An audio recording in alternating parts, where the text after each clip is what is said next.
अच्छा, so now we are going to discuss the metaphysical poets. और metaphysical poets बहुत important point है English literature की history में। और क्यों important है? Metaphysical poets were not given so much importance in their own age, but they got their real acceptance in the modern age when people discovered that metaphysical poets, they were quite rich in their similes and in their usage of literary devices, and also they were very sensual poets. So बहुत लोग जो है इनसे impress हुए और उन्होंने उसको aren't the medical metaphysical poet? No, they are not. Metaphysical poets और Puritan age में डिफरेंस है थोड़ा सा। मैं इसको मैं डिस्कस करता हूँ अभी, ये सारा कुछ डिस्कस करूँगा। क्वेश्चंस जो हैं वो आप प्लीज़ जो है ना एंड के लिए रख लें और एंड पे पूछा करें। अच्छा, तो मेटाफिजिकल पोइट्स की मैं बात कर रहा था कि इन लोगों को एक्सेप्टेंस अपने दौर में नहीं मिली, लेकिन इनको एट द एंड यानी कि मॉडर्न एज में जब टी.एस. एलियट और ये सारे लोग जो थे ये क्रिटिसिज्म कर रहे थे, पूरी पोइट्री को एवेल्युएट कर रहे थे, तो उस वक्त उन्हें समझ आई कि भाई ये तो बहुत सेंसुअल पोइट्स हैं और वो बहुत ज़्यादा सेंसिटिव हैं towards the emotions, towards their feelings and towards the expression of their love और ये सारी चीज़ों में, ठीक है। और उस दौर में जिसकी हम बात कर रहे हैं, ये प्योरिटन एज में और एलिज़ाबेथन एज में डिफरेंस क्या है, ये मैं आपको वन लाइनर के साथ बता देता हूँ। क्वीन एलिज़ाबेथ की डेथ हुई है 1603 में और उसकी डेथ के बाद जेम्स जो है, किंग जेम्स, वो आ गया, ठीक है, वो थ्रोन पे आ गया। और किंग जेम्स जो है, जेम्स वन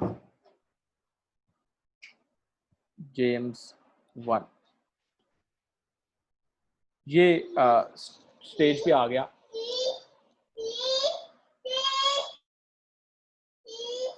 एक मिनट जरा। अच्छा, तो जेम्स वन जो है इसको इसी एज को जैकोबियन एज भी कहा जाता है लिटरेचर के अंदर, इसी को जैकोबियन एज भी कहते हैं। आगे भी आएगी एक जैकोबियन एज, लेकिन ये भी जैकोबियन एज है। अच्छा, जैकोबियन एज क्यों कहते हैं? क्योंकि जेम्स वन जो था, ये जेम्स को अगर आप लैटिन में और उसमें देखें ना, लैटिन लैंग्वेज में, तो जेम्स जैकब है, ठीक है, और जैकब से उसको जैकोबियन एज कहा जाता है और है वो जेम्स वन की। और जेम्स वन का दौर जो है इसी को प्यूरिटन एज भी कहते हैं, क्योंकि इस दौर में थिएटर इन्होंने बंद कर दिए थोड़ा सा आगे जाके, यानी कि एलिज़ाबेथन एज के बाद जेम्स वन के जब सारा चलना शुरू हो गया सिलसिला, तो उस वक्त थोड़ा सा यानी कि हम जाते हैं 1619 में, मेरा ख्याल है थिएटर्स बंद हो गए थे और उसके बाद से थिएटर्स बंद रहे प्यूरिटन एज के अंदर और वो आगे तक बंद ही रहे हैं, ठीक है। तो मेटाफिजिकल्स अब जो हैं, अगर आप इनकी एज देखें तो जिस तरह जॉन डन की एज है, फर्ज करें जॉन डन को ही अगर हम लेते हैं मेटाफिजिकल में, तो ये 1631 में इसकी डेथ हुई है, ठीक है, 1631 ये इसका डेथ डेट है जॉन डन की। तो अगर एक बंदा 1631 में फौत हो रहा है, इसका मतलब एलिज़ाबेथन एज से तो वो आगे चला गया था। अब ये लोग, हम ये देखते हैं लिटरेचर के अंदर जब इस तरह की सिचुएशन आती है, तो जो रिसर्चर्स हैं और जो लिटरेरी क्रिटिक्स हैं या लिटरेचर के क्रिटिक्स, ज़ाहिर बात है हिस्ट्री ऑफ लिटरेचर तो क्रिटिक्स लिख रहे होते हैं और रिसर्चर्स भी वही होते हैं, वो ये करते हैं कि हम देखते हैं कि कौन से ट्रेंड्स उनके क्या हैं, ठीक है, जो ट्रेंड्स होते हैं हम उनके ज़रिए डिस्क्राइब करते हैं कि ये लोग कैसे हैं, ठीक है। अब अगर आप फर्ज करें इंग्लिश पोइट्री के अंदर हम आगे चलते हैं, अगर आप देखेंगे तो टी.एस. एलियट है फर्ज करें, तो टी.एस. एलियट की अगर डेट ऑफ बर्थ देखी जाए तो वो तो विक्टोरियन एज में है, लेकिन हम उसे मॉडर्न पोइट कंसिडर करते हैं, ठीक है। वो इसलिए मॉडर्न कंसिडर करते हैं क्योंकि उसकी जो पोइट्री है वो बहुत ज़्यादा इन्वॉल्व है मॉडर्न एज के साथ, ठीक है जी। और अगर आपको याद हो एमए के अंदर आप लोग एक सवाल ज़रूर अटेम्प्ट करते होंगे कि why the modern elements in the novels of George Eliot, अगर आपको याद हो कि George Eliot as a modern novelist ये डिस्कस किया जाता था, ठीक है। तो वो क्यों उसे हम मॉडर्न नॉवलिस्ट में कंसिडर करते थे? वो इसलिए कि थी वो विक्टोरियन, लेकिन उसके जो एट्रीब्यूट्स थे जो नॉवेल्स के अंदर वो सारे उसके मॉडर्न वाले थे, ठीक है। अब मेटाफिजिकल पोएट्स की टर्म जो है वो असल में कॉइन कब की गई है, ये डॉक्टर जॉनसन है, बहुत बड़ा क्रिटिक है, उन्होंने ये ज्वाइन किया 17th सेंचुरी के जो पोएट्स थे उनके बारे में, ठीक है। 17th सेंचुरी के पोएट्स ये रफली 17th सेंचुरी यानी कि हैं तो 1600s के, 1600s, ठीक है, 17th सेंचुरी के पोएट्स हैं। और ये पोएट्स अब कौन से हैं, किन इनको हम किस जनरल कैटेगरी में रखेंगे? तो these poets were influenced by the ideals of the Puritan age, ठीक है, द प्यूरिटन आइडियल्स।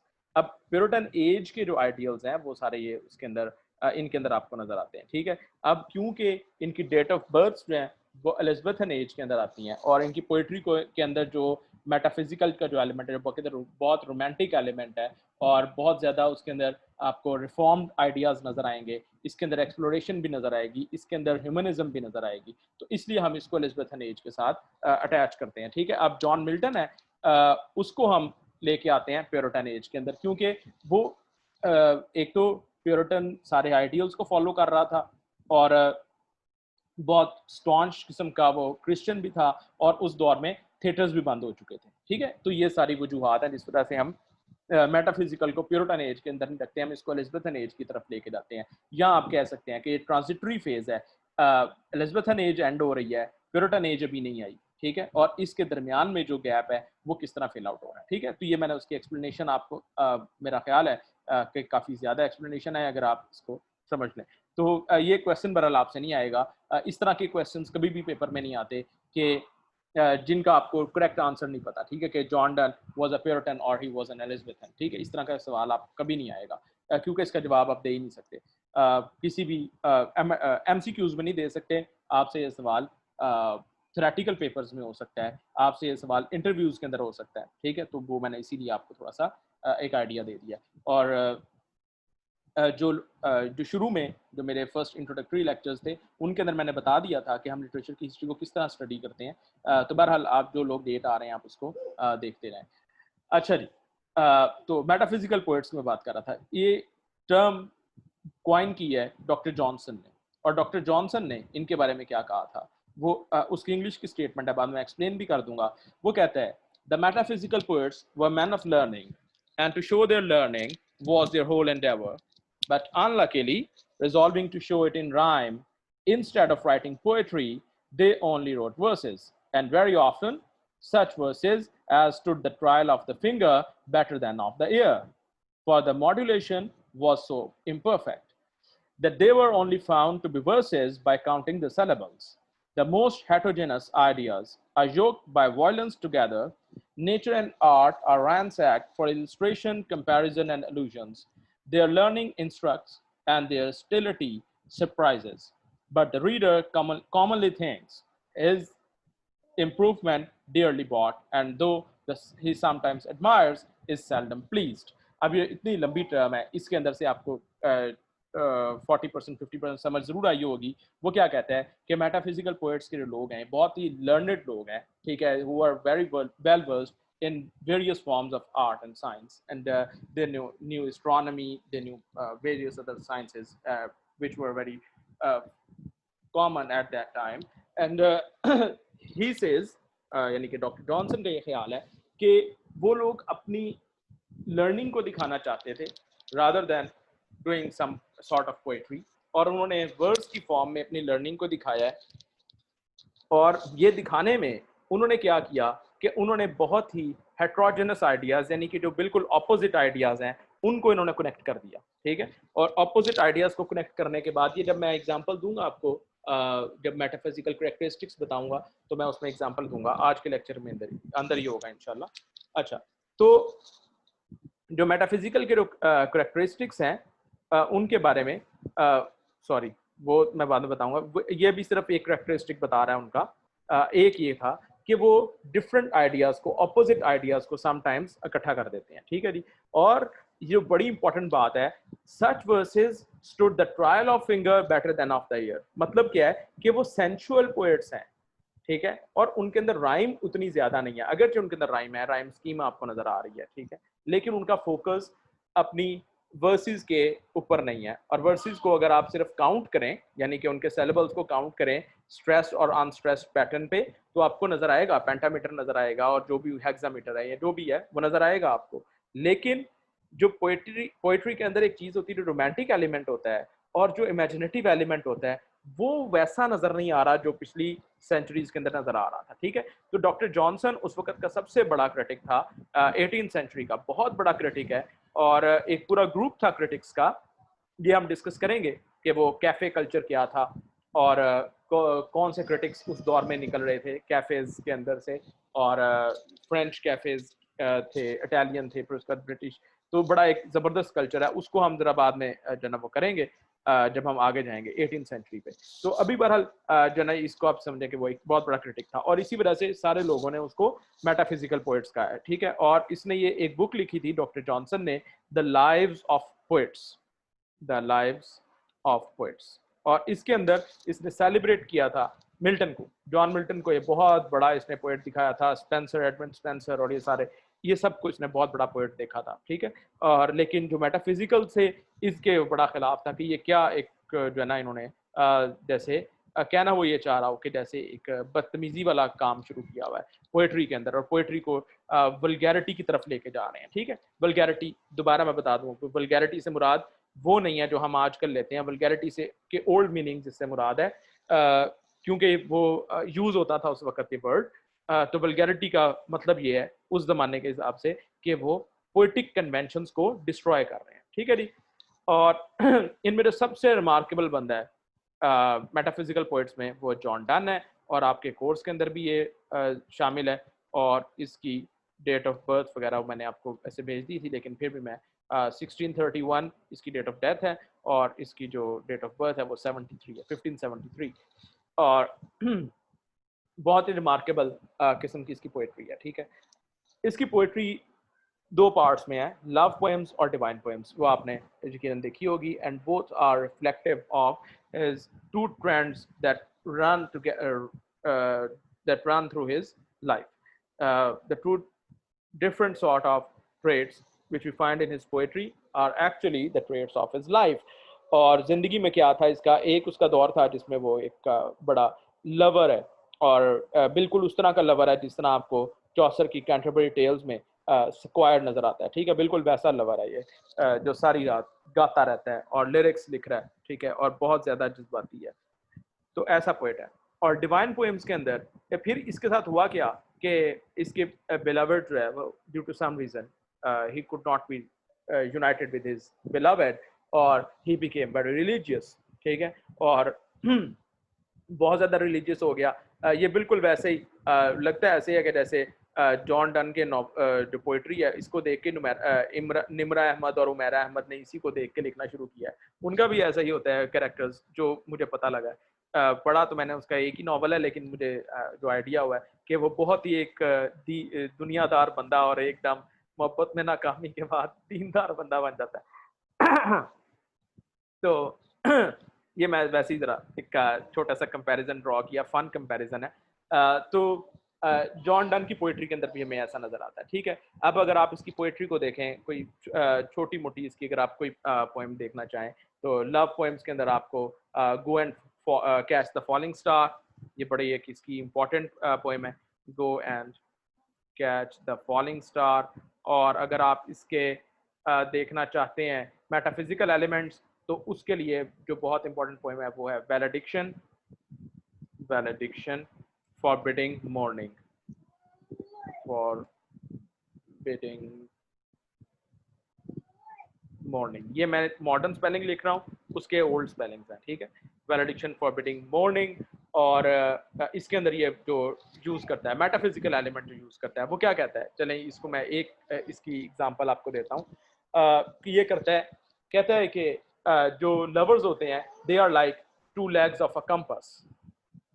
ठीक है, और एक लेग अगर उसकी स्टैग्नेंट होती है, अपनी जगह पे होती है, और दूसरी लेग जो है वो उसकी मूव कर रही होती है। ठीक है, अब अगर आप कंपास को थोड़ा सा देर में लेके आए, तो किससे रिलेटेड चीज़ है, मैथमेटिकल चीज़ है, ज्योग्राफी से रिलेटेड भी है और ज्योमेट्री से रिलेटेड भी है। ठीक है, ज्योग्राफी से रिलेटेड थी उस जमाने में। तो ये सेंटर किसे कह रहा है, सेंटर अपने बिलवड को कह रहा है, और वैलेडिक्शन का मतलब होता है हिजर, यानी कि जुदाई है, वो उसे गुड बाय कह रहा है, और किसी सफर पे जा रहा था ये, और इसकी बिलवड जो है वो रो रही है, और ये उसे क्या कह रहा है, ये उसे कह रहा है कि we are like two legs of a compass, if you stay there I will be moving around the world and I will come to you again.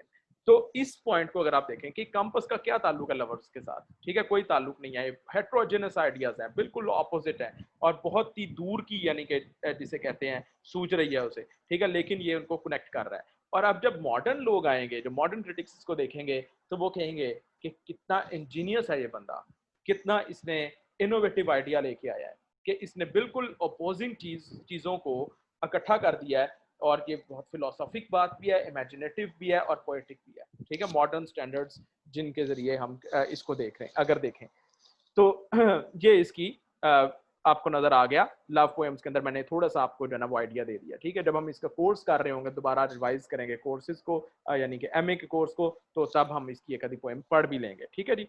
अच्छा, दूसरी इसकी डिवाइन पोएम्स हैं। डिवाइन पोएम्स के अंदर इसका आपको इस तरह का मेटाफिजिकल एलिमेंट तो नहीं नजर आ रहा, लेकिन इसके अंदर एक बहुत ही इसका पायस किस्म का इंसान है और बहुत बड़ा प्रीचर है। इसकी एक बहुत बड़ी जो बड़ी मशहूर जो इसका सेंटेंस था और जो बड़ा मशहूर जुमला हुआ, भी बाद में भी हुआ, for whom the bell tolls, for whom the bell tolls, it tolls for thee, it told for thee. ये पुरानी इंग्लिश है, ठीक है।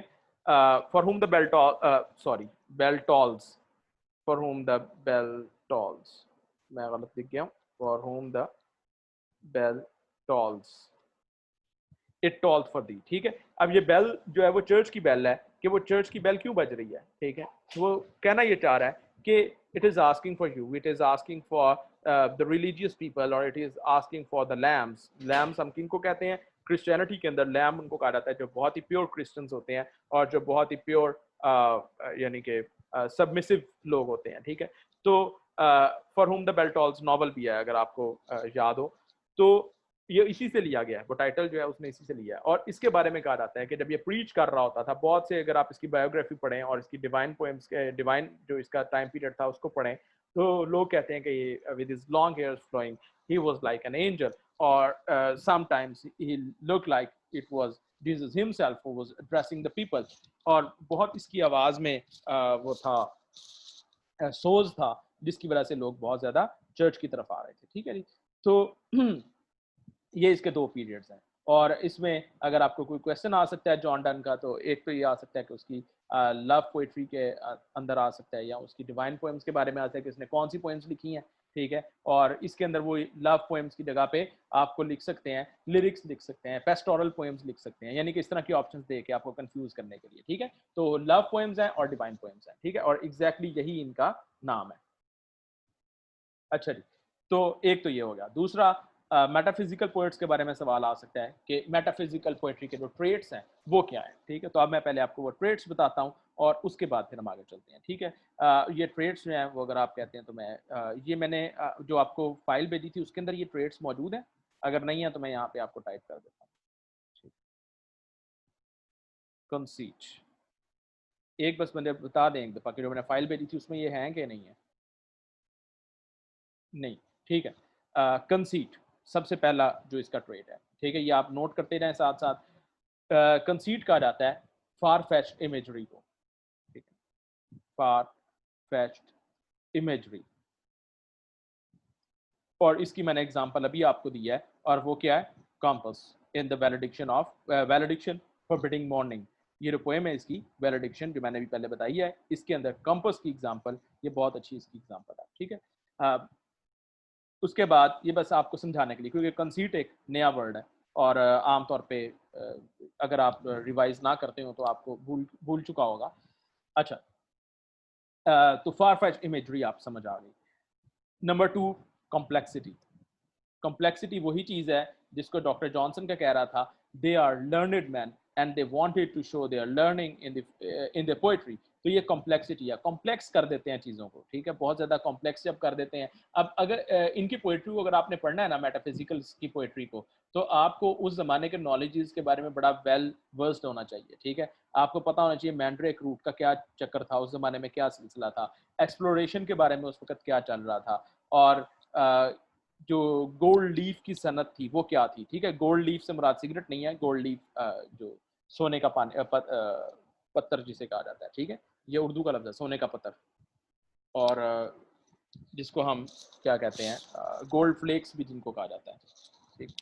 अच्छा, ये वैसे आप सिगरेट्स के नाम है, लेकिन उस ज़माने में ये जो एक इंडस्ट्री, एक तरह से आप कह सकते हैं कि गोल्ड की इंडस्ट्री थी। वो गोल्ड को इतना कूटते हैं कि वो बिल्कुल बारीक हो जाता है, एक उसका पतली सी बन जाती है, और फिर वो बड़ा इस्तेमाल होता था। बड़े अमीर लोग जो थे वो उसको इस्तेमाल करते थे। अच्छा, तो कॉम्प्लेक्सिटी आपको बहुत नज़र आती है, ठीक है, या ऑब्सक्योरिटी कह लें आप इसे, ठीक है। ये ऑब्सक्योर हो जाते हैं, आपको समझ नहीं आती क्या कहना चाह रहा है, क्योंकि उसकी जो उस दौर की लर्निंग आपको पढ़ना ज़रूरी हो जाती है, ठीक है। फिर इसके अंदर आपको पैराडॉक्स नज़र आती है। Paradox, opposing things which are connected together. Paradox को सिंपल वर्ड्स में आप ये कह सकते हैं आयरॉनिक, जिसे आप कहते हैं, ठीक है। वो पैराडॉक्सिकल और आयरॉनिक तकरीबन सिनोनिम्स ही हैं, ठीक है। तो पैराडॉक्स बड़े आराम से, इसका जो सिंपल मीनिंग आप इसे कह सकते हैं कि जू माइनी पोइट्री है, ठीक। इसके अंदर आपको दो तीन नज़र आ रहे हैं, सामने अपरेंट मीनिंग कुछ और है और उसके साथ अटैच्ड है दूसरे मीनिंग्स भी, ठीक है, लेकिन वो कॉन्ट्राडिक्टरी हैं। तो कॉन्ट्राडिक्शन इसको आप कह रहे हैं, ठीक है। पैराडॉक्स को आप कॉन्ट्राडिक्शन कह रहे हैं। अब कॉन्ट्राडिक्शन की मिसाल आपको देता हूँ। कॉन्ट्राडिक्शन क्या है? Contradiction of ideas. पैराडॉक्स को ही मैं एक्सप्लेन कर रहा हूँ, ठीक है। पैराडॉक्स के अंदर ही है कॉन्ट्राडिक्शन, इसका मतलब है। तो कॉन्ट्राडिक्शन किस तरह है कि एक जगह पे आपको नजर आ रहा है लवर अपने बिलवड के लिए पागल हुआ हुआ है, ठीक है, और दूसरी मैंने जो आपको पोएम बताई है अभी, go and catch the falling star, इसमें क्या कहता है कि all the women are disloyal, ठीक है, कोई भी औरत जो है वो फेयर नहीं है, कोई भी प्योर नहीं है, ठीक है, ये कहता है। अब ये बिल्कुल कॉन्ट्राडिक्टरी आइडियाज है। उसके बाद बहुत इंपॉर्टेंट जो इसकी बात है वो हाइपरबली। ये बहुत इंपॉर्टेंट है, ठीक है। इसको हाइपरबोल नहीं पढ़ना, हाइपरबली होता है ये, ठीक है। इसको आप एग्जैजुरेशन कह सकते हैं, एग्जैजुरेशन, ठीक है। बहुत बढ़ा चढ़ा के बयान करना, ठीक है। और बहुत ज़्यादा बढ़ा चढ़ा के बयान कैसे करते हैं, जिस तरह हमारे पोइट्स हैं, ठीक है। और हमारे पोइट्स किस तरह, गालिब की मिसाल ले लें आप, किसी भी पोइट की अगर आप मिसाल लेते हैं तो गालिब क्या कह रहा है कि बाजीचा अतफाल है दुनिया मेरे आगे, होता है तमाशा शब रोज़ मेरे आगे, ठीक है। बाजीचा अतफाल कहते हैं बच्चों का जो खेलने का बागीचा होता है, ठीक है। तो बाजीचा अतफाल यानी कि बच्चे जहाँ पे इंजॉय करते हैं, चाइल्ड्स प्ले आप कह लें इसे, ठीक है। तो वो उसको लग रहा है दुनिया मेरे सामने चाइल्ड्स प्ले है, ठीक है, हालांकि ऐसा है बिल्कुल नहीं, ठीक है। इतना वो सियाना होता तो वो पता नहीं कहाँ पहुंचा होता, मतलब फाइनेंशियली भी स्टेबल होता, उसकी जो फैमिली लाइफ है वो बड़ी स्टेबल होती, और वो अपने आप को शराब पी पी के ख़राब ना कर रहा होता, ठीक है। लेकिन हाइपरबोली हम इसको कहते हैं, ठीक है जी, एग्जैजरेट करना, बहुत ज़्यादा एग्जैजरेट करना। और ये उर्दू पोइट्री के अंदर आपको बहुत बहुत ज़्यादा नज़र आएगा, ठीक है। और बड़ा यानी कि कॉमन एक ट्रेट है उर्दू पोइट्री के अंदर हाइपरबोली का। अच्छा जी। और ख़ास तौर पे हमारे जो मरसिए हैं और जो फिराक की नज़में हैं, ठीक है, और वसल की नज़में हैं, उनके अंदर ये बहुत ज़्यादा आपको नज़र आएगा हाइपरबोली। अच्छा, और जो बहुत इंपॉर्टेंट बात थी वो क्या थी कि they rebelled against the common poetic conventions, rebellion with the poetic conventions, poetic conventions of Elizabethan age, Elizabethan poets कह लें, यानी कि स्पेंसर, सिडनी और जो माइनर पोएट्स हैं उनको ये फॉलो नहीं कर रहे। उसके अलावा जो पिछले दौर के पोएट्स हैं ये उनको भी फॉलो नहीं कर रहे। रिलीजन मॉरलिटी वगैरह का कोई चक्कर नहीं है, ठीक है, इस तरह की कोई पोएट्री नहीं है। तो ये इनकी रेबेलियन थी। और एक और बात जो इनकी रेबेलियन के अंदर ही शामिल है, ठीक है, रेबेलियन का ही हिस्सा है, वो क्या था, that they used common people's language, they used colloquial language, ठीक है। कॉमन पीपल की जुबान है जो कि कॉलोकियल लैंग्वेज, वो इन्होंने इस्तेमाल करनी शुरू कर दी, ठीक है। और ये कॉलोकियल लैंग्वेज दोबारा भी वर्ड आएगा, और आगे जाके आगे फिर एक एज आएगी जो कि रेबल करेगी, ठीक है, यानी कि रेबेलियस एज होगी, जिसके अंदर पुरानी सारी कन्वेंशंस जो हैं उनको डिस्ट्रॉय किया जा रहा होगा, ठीक है जी। अच्छा, और उसके बाद आर्गुमेंटेशन, बहुत आर्गुमेंटेटिव टेक्निक होती है इनकी। अच्छा, आर्गुमेंटेटिव टेक्निक से क्या मुराद है, कि अगर आप फर्ज करें वैलिडिक्शन को ही अगर हम लें, तो वैलिडिक्शन के अंदर ये क्या करता है, ये साइंटिफिक जो या लॉजिकल जो रिटोरिक के प्रिंसिपल्स होते हैं, डिबेट के प्रिंसिपल्स होते हैं, लॉजिकल प्रिंसिपल्स होते हैं, ये उन लॉजिकल प्रिंसिपल्स की बुनियाद पे अपनी बिलवड से डिस्कस कर रहा होता है, ठीक है। यानी कि उसको समझा रहा है और आर्गुमेंटेटिव अंदाज में, ठीक है। ये नहीं उसको कह रहा कि I will back, I will soon be back and there are no problems at all and I will stay loyal to you, इस तरह की कोई बात नहीं कर रहा, ठीक है। आई मिस यू, कोई ऐसी बात नहीं कर रहा, बल्कि उसे आर्गुमेंट्स क्या दे रहा है, उसे आर्गुमेंट्स ये दे रहा है कि जो मॉर्निंग से जिसको रोक रहा था उसे कहता है कि अगर तुम्हारी आहें निकलेंगी तो आहों के अंदर हवा इतनी ज्यादा हो जाएगी कि वो मेरे शिप को कहीं से कहीं उड़ा के ले जाएगी और हो सकता है शिप डिस्ट्रॉय हो जाए। अब इसके अंदर आपको हाइपरबली भी नजर आ गया और आर्गुमेंटेशन भी नजर आ गई, यानी कि हवा इतनी ज्यादा हो जाए for the sake of argument. ये पॉसिबल है कि अगर हवा सारा जो लोग हैं एकदम जब आहें लें, यानी कि प्रेशर तो होता है, अगर उसे कागज उड़ सकता है तो अगर उसकी बिलवड जो कि उसको लगता है उसके लिए पूरी दुनिया है, ठीक है। अच्छा, हंसने की जरूरत नहीं है ये, ठीक है, मुझे भी हंसी आ रही है लेकिन हंसने की वैसे जरूरत नहीं है। तो वो ये कहता है कि आहें जो है अगर उसके लिए पूरी दुनिया है उसकी बिलवड, ठीक है, और अगर वो आहें भरेगी तो समझें पूरी दुनिया आहें भर रही है, और अगर पूरी दुनिया की आहें भरी जाएंगी तो हवा कितनी ज्यादा होगी और उसकी कश्ती डिस्ट्रॉय हो सकती है। अच्छा, तो इसको हम कहते हैं, ये आर्गुमेंटेटिव भी हो गया और हाइपरबोली भी हो गया, ठीक है। और ये उसकी एक्चुअल लाइंस हैं, ये मैं अपनी तरफ से नहीं बता रहा, ये एक्चुअल लाइंस हैं वैलिडिक्शन फॉरबिडिंग मॉर्निंग के अंदर। अच्छा, और उसके बाद ड्रामेटिक मोनोलॉग का स्टाइल है इनका, ड्रामेटिक मोनोलॉग स्टाइल। जिस तरह मैं आपको बता रहा था कि क्या बता रहा था, ये थोड़ी सी डिस्ट्रैक्शन आ गई थी। अच्छा, तो ड्रामेटिक मोनोलॉग किस तरह के वैलिडिक्शन के अंदर ही ये उसको नहीं, बिलवड को नहीं बोलने दे रहा, उसकी कहीं अल्फाज नहीं आ रहे कि तुम ये कह रही हो मुझे, ठीक है, कहीं पे अल्फाज नहीं, बल्कि खुद ही बोले जा रहा है। तो एक तरह से मोनोलॉग है। और ड्रामेटिक मोनोलॉग क्यों कह देते हैं हम, क्योंकि इसके अंदर a lot of drama is involve in their. अच्छा जी और उसके साथ साथ इर्रेगुलर लाइंस और stanzas, you can say irregular stanzas, regular stanzas, ठीक है। अब ये उस तरह मीटर का ख्याल तो कर रहे हैं, राइम का ख्याल तो कर रहे हैं, लेकिन स्टैंजा इनके इरेगुलर हो रहे हैं। और अब आप इसको उस तरह नहीं पिक कर सकते जिस तरह आप एडमंड स्पेंसर को या फिलिप सिडनी को या चौसर को और इस तरह के जो पोएट्स थे जो बड़े फ्लावरी लैंग्वेज, बड़ी खूबसूरत एक फ्लो के साथ जिसको आप गा सकते हैं, ठीक है, उन लैंग्वेजेस के अंदर ये बात नहीं हो रही, ठीक है। वो हिम वाला स्टाइल जो था, जो साम्स वाला स्टाइल था, साम्स ऑफ डेविड और ये सारा स्टाइल है, वो कुछ भी नहीं है इसमें अंदर, ठीक है। सारे इरेगुलर स्टैंजास हो रहे हैं और यानी कि पोएट्री पढ़ने के लिए लिखी जा रही है। आप इसको पढ़ेंगे तो आपको पता लगेगा भाई पोएट्री है, क्योंकि इसके अंदर सिलेबल्स हैं, ठीक है, और आप उसको एंजॉय करें। लेकिन इसको अगर आप म्यूजिक पे गाना शुरू कर दें तो इट इज़ क्वाइट इम्पॉसिबल। अच्छा, अब ये मैं क्योंकि गालिब से इसको मैंने साथ कनेक्ट किया था, तो गालिब की लेकिन पोइट्री ऐसी नहीं है। उसकी पोइट्री को अगर आप सिंगिंग है तो वो बेहतरीन सिंगिंग हो सकती है, क्योंकि वो बहुत मास्टर क्लास पोइट है।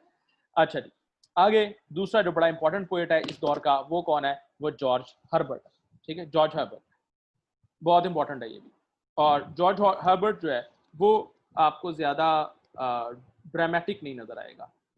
वो इसलिए ड्रामेटिक नज़र नहीं आएगा क्योंकि ये 1593 से ये इसका है, ये इससे छोटा है यानी कि, लेकिन ही डाइड अर्ली और 40 ईयर्स की एज में मर गया। और ये बहुत ही काम किस्म का करेक्टर है। He was an orator at Cambridge, ठीक है, कैम्ब्रिज के अंदर बहुत इंपॉर्टेंट इसका ओहदा था। और ही was N a priest of church of England, although he is not a Puritan, but still he belongs to the Church of England, ठीक है। और ये अपनी डेथ तक ये तकरीबन आप कह सकते हैं कि ये वही रहा, ठीक है, चर्च ऑफ इंग्लैंड का कनेक्टेड रहा और बहुत ही इंपॉर्टेंट किस्म का कैरेक्टर है, ठीक है। और ये रोमन कैथोलिक नहीं है ये religiously he is a Puritan, but in his poetry he is a perfect combination of everything, ठीक है। और अगर आप इसको देखें आगे कैवेलियर पोएट्स आएंगे। कैवेलियर पोएट्स कौन थे, वो आपको और ज़्यादा क्लियर हो जाएगा जब मैं उनको डिस्कस करूंगा। वैसे वन लाइनर डेफिनेशन के तौर पे कैवेलियर पोएट्स वो थे जिनको who broke away from the Puritan principles, ठीक है, वो प्योरिटन्स नहीं थे। प्यूरिटन्स जो थे बहुत ओवर पावरिंग थे उस दौर के, लेकिन कैवेलियर्स जो थे लिबरल थे, सेकुलर थे, एंजॉय करने वाले लोग थे, आप कह सकते हैं, ठीक है, और ये प्यूरिटन से अलग थे। अब जो जॉर्ज हर्बर्ट जो है ये प्यूरिटन्स की तरह शदीद नहीं है, सख्त नहीं है, ठीक है, और कैवेलियर्स की तरह फ्लोरिकिंग भी नहीं है, ठीक है, उनकी तरह का लिबरल भी नहीं है। तो a sweet combination of both, ठीक है, और एक काम करेक्टर है, और इसको आमतौर पर कहा जाता है कि इसकी एक वर्स है, ओ डे मोस्ट काम मोस्ट ब्राइट। अगर आप ये वर्स लिख लें कहीं पे तो समझ लें कि आपको जॉर्ज हर्बर्ट का कैरेक्टर समझ आ गया।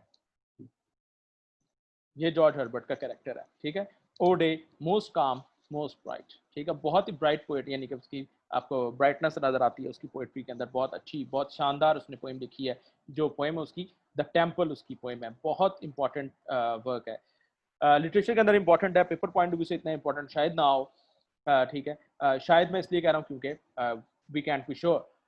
तो इसके अंदर 164 वर्क्स हैं। अच्छा, मॉडर्न यहाँ पे मैं अब आपको जो बी आर मलिक का और टी सिंह के बारे में मैंने ये बात कही थी आपको शुरू में कि आपने वो किताबें नहीं पढ़नी, ठीक है, अब वो मैंने क्यों कही थी, ये 164 पोएम्स हैं इसकी, शॉर्ट पोएम्स, ठीक है। अब आप अगर ये जो पुरानी किताबें हैं उनको अगर आप देखेंगे जिनके अंदर ये रिसर्च नहीं हुई, ये अब अभी रिसर्च हुई है, यानी कि जो मॉडर्न रिसर्च है उनके मुताबिक उसने 164 पोएम्स लिखी हैं, ठीक है, उसके अंदर आपको मिलेगा 100 मोर देन 150 पोएम्स या ऑलमोस्ट 150 पोएम्स, ठीक है, और कई किताबों में मिलेगा 150 पोएम्स, ठीक है, ये भी मिलेगा आपको। तो ये वजह है जिसकी वजह से मैंने आपको कहा था कि वो किताबें आप उनसे ज़रा दूर रहें, ठीक है। तो ये कोई ये नहीं है कि वो हिंदू हैं तो मुझे उनसे नफरत है, इसीलिए टी सिंह जो है हिंदू है इसलिए मुझे, सिख है तो इसलिए नफरत है, ये कोई बात नहीं है। और ये भी नहीं है कि इंडियंस हैं तो हमने उनसे कोई टक्कर लेनी है। और मैं वैसे बता दूं आपको, अरुंधति रॉय एक इंडियन है और हिंदू है, लेकिन she is one of my favourite writers. तो ये सिर्फ इसलिए मैं कहता हूँ क्योंकि रिसर्च नहीं है वो, ठीक है, वेल रिसर्च बुक्स नहीं है। तो टेम्पल के अंदर 164 शॉर्ट पोएम्स हैं और इसके 3 पार्ट्स हैं, ठीक है, और 3 पार्ट्स ये मैं लिखता रहता हूँ, साथ साथ आप लोग भी नोट करते रहें। The first part is the church porch, और second part is the church, और the third part is the church militant. सबके अंदर आपको चर्च चर्च नजर आ रहा है, ठीक है, यानी कि इससे आपको अंदाजा हो सकता है कि ये रिलीजियस पोएम्स होंगी, ठीक है। तो जो फर्स्ट पार्ट है ये it is the longest part, जो चर्च पोर्ट्स जो है it is the longest part, और but it lacks the poetic ability, ठीक है, जो पोएटिक जो उसमें पोएटिक मैच्योरिटी है वो आपको नजर नहीं आती इसके अंदर, ठीक है। द चर्च पोर्ट्स के अंदर पोएटिक एबिलिटी, सॉरी मैं चर्च पोर्ट्स ही लिखने लग पड़ा था, lesser in poetic ability, longest one, the longest part और the longest poem, longest part कह लें, ठीक है, क्योंकि इसके अंदर पोएम्स का सीक्वेंस है ये पोएम्स का, और it is replete with worldly wisdom, worldly wisdom, ये लिखते रहें, बहुत इंपॉर्टेंट बातें हैं, यहाँ पे काम ना भी आए पेपर में तो आपको कहीं और काम आ सकती हैं, और wise words and moral lessons, words and moral lessons, ठीक है जी। ये 3-4 ट्रेड्स जो हैं वो इसकी आपको फर्स्ट पार्ट के अंदर नजर आ गए, ये फर्स्ट पार्ट के सिर्फ हैं, ठीक है। और फर्स्ट पार्ट के अंदर आप ये एक इसका मैं एक मिसाल देता हूँ, ट्रूथ के बारे में क्या कहता है, dare to be true, nothing can need a lie, a fault which needs it must grow two thereby. अच्छा, most grows two thereby. अच्छा, अब वो कहता है कि यानी कि 2-3 फॉल्ट बन जाएंगे अगर आप झूठे हो जाएंगे, ठीक है, तो आपको झूठे नहीं होना चाहिए, आपको सच्चे होना चाहिए, ये वो बात कर रहा है, ठीक है। ये पता नहीं किसने अभी अभी ज्वाइन किया है, और अब तो मैं क्लास ऑफ करने लगा था, मेरा ख्याल है we take a break again and because the meeting is going to end, वो इसके एक टाइम पीरियड होता है उसके बाद ये एंड हो जाती है। तो मैं दोबारा 10 to 15 मिनट्स की क्लास मैंने दोबारा लेनी है, तो मैं अभी आपको दोबारा एक जो लिंक है इसी लिंक को आप फॉलो करें और दोबारा क्लास ज्वाइन करें, ठीक है। मैं अभी ये ऑफ करता हूँ और दोबारा मैं आता हूँ, अभी आ रहा हूँ।